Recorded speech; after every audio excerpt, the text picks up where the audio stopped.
మరి జనసేన అధినేత పవన్ కళ్యాణ్ గారికి ఏమైనా మీరు ఫిర్యాదు చేశారా? చంద్రబాబు నాయుడు గారికి అర్జీ ఇచ్చినట్లే పవన్ కళ్యాణ్ గారికి ఎప్పుడైనా మీరు అర్జీ ఇచ్చారా? పవన్ కళ్యాణ్ గారిని డైరెక్ట్గా కలిసి విషయం చెప్దాం అనేసి నేను అనుకున్నానండి. సో వాళ్ళ ఓఎస్డీ అయిన తాలూరి రామ్ గారిని నేను కాంటాక్ట్ అవ్వడం జరిగింది. ఆయనకి మెసేజ్ రూపంలో నేను మ్యాటర్ అంతా వివరించడం జరిగింది. ఆయన రిప్లై ఇచ్చారు, వాట్ ఈస్ ద ఇష్యూ అనేసి, వాట్ డూ యూ వాంట్ అనేసి. When I convey the matter, అసలు అతని నుంచి ఎటువంటి రెస్పాన్స్ లేదు. రెస్పాన్స్ లేకపోగా నెక్స్ట్ డే ఒక లెటర్ రిలీజ్ అవ్వడం జరిగింది దట్ వివాహేతర సంబంధాలకి పార్టీకి ఎటువంటి సంబంధం లేదు అని చెప్పేసి. At that time I understood అందరూ సేవ్ చేయాలనే చూస్తున్నారు, కనీసం ఏమైంది అని కూడా తెలుసుకోవాలని, కూర్చోబెట్టి తెలుసుకోవాలని, కనీసం నాతో మాట్లాడాలని కూడా ఎవ్వరూ ముందుకు రావట్లేదు అని చెప్పేసి నాకు ఒక కన్ఫర్మేషన్ వచ్చింది. నేను ఈ ప్రయత్నాలన్నీ చేసిన తర్వాతే మీడియాకు వచ్చాను. Okay, right. వీణా గారు, మీకు మేమైతే న్యాయం చేయాలని ఉన్నాం. మీరైతే బాధితురాలు, ఏదైతే ప్రధానంగా ఆరోపణలు కూడా చేశారు, ప్రధానంగా అరవ శ్రీధర్ గారికి మీకు కాన్వర్జేషన్ జరిగిందనే విషయం కూడా మీరు చెప్పుకొస్తున్నారు.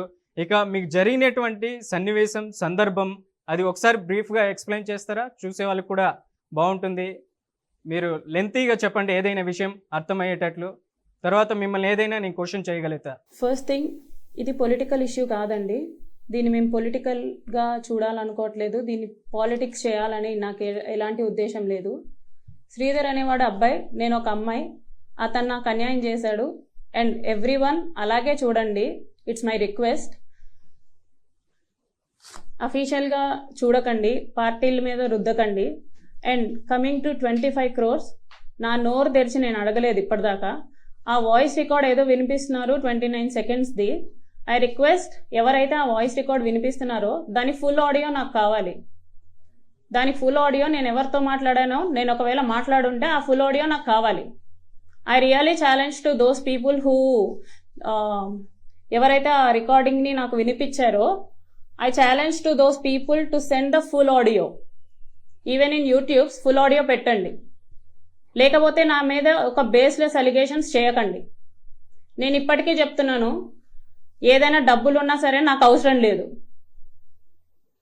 ఈ 25 crores మీద నేను ఒక క్లారిటీ ఇవ్వాలనుకుంటున్నాను. And we're taking a legal action on this audio. లీగల్గానే మేము ఆడియో తెప్పించుకోవాలనుకుంటున్నాము. Where this comes from.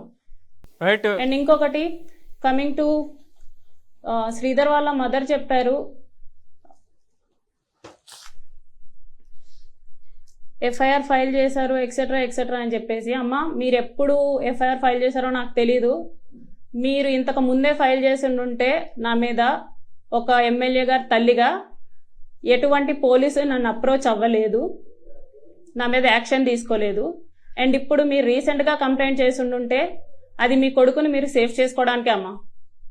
అలా కాకుండా నేను కూడా ఒక ఆడదానిగా భావించి, నేను కూడా ఒక ఆడదాన్నే కదా అని చెప్పేసి భావించి, ఇది ఇంకొక ఆడ కూతురికి కదా సమస్య అని భావించి, మీకు ఎంతైనా సరే తల్లి అని చెప్పేసి కొడుకు మీద ఉంటుంది, కాకపోతే కొడుకే అన్యాయం చేశాడు. మీరు ఆ కోణంలో ఆలోచిస్తే అందరికీ బాగుంటుంది.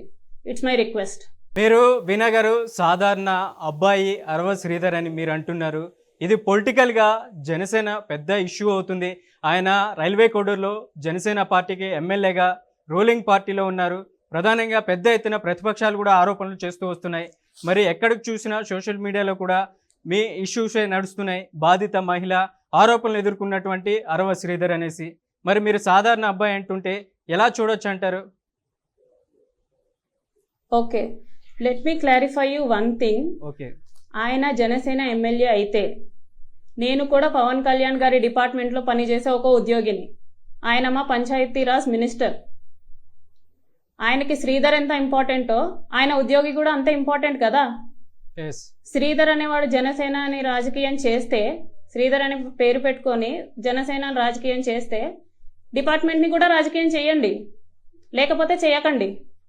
ఇద్దరే ఇంపార్టెంటే, ఇద్దరం వాళ్ళ డిపార్ట్మెంట్ వాళ్ళమే. ఒకసారి పవన్ కళ్యాణ్ గారు కడపలో ఎవరో ఎంపీడీఓ సూసైడ్ చేసుకున్నారని చెప్పేసి ఫ్లైట్ వేసుకొని వచ్చేసారు. So kind of him. అలాగే నేను కూడా ఆయన డిపార్ట్మెంట్లో ఉద్యోగినే, నన్ను కూడా పట్టించుకోమని నేనే ప్రార్థిస్తున్నాను. మీకు న్యాయం జరుగుతుందనే నమ్మకం ఏమైనా ఉందా వీణా గారు?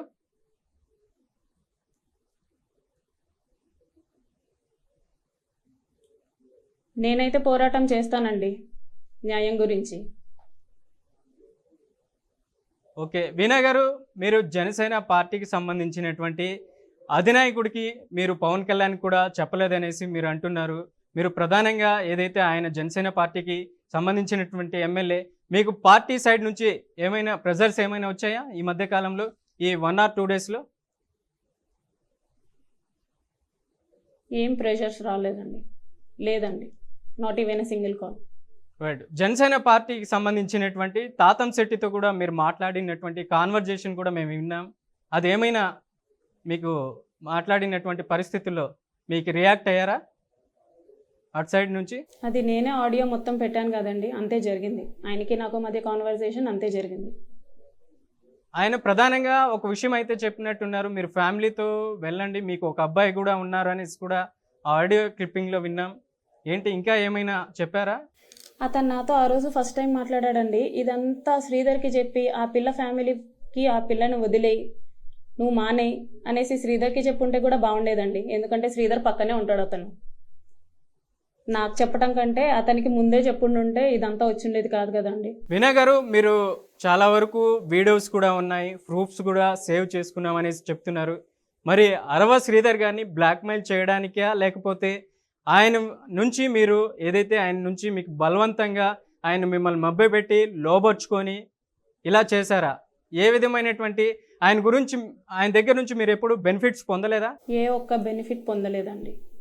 నేను వీణా గారు, అడగలేదు కూడా, నాకు అవసరం లేదు కూడా. ఓకే, సేఫ్టీ కోసం మీరు పెట్టుకున్నటువంటి ప్రూఫ్స్ ఏవైతే ఉన్నాయో, వీడియోలు అయితేనే, ఫోటోలు అయితేనే, వాటి అన్నింటిని ఇప్పుడు బ్లాక్మెయిల్ కోసం వాడుతున్నారా?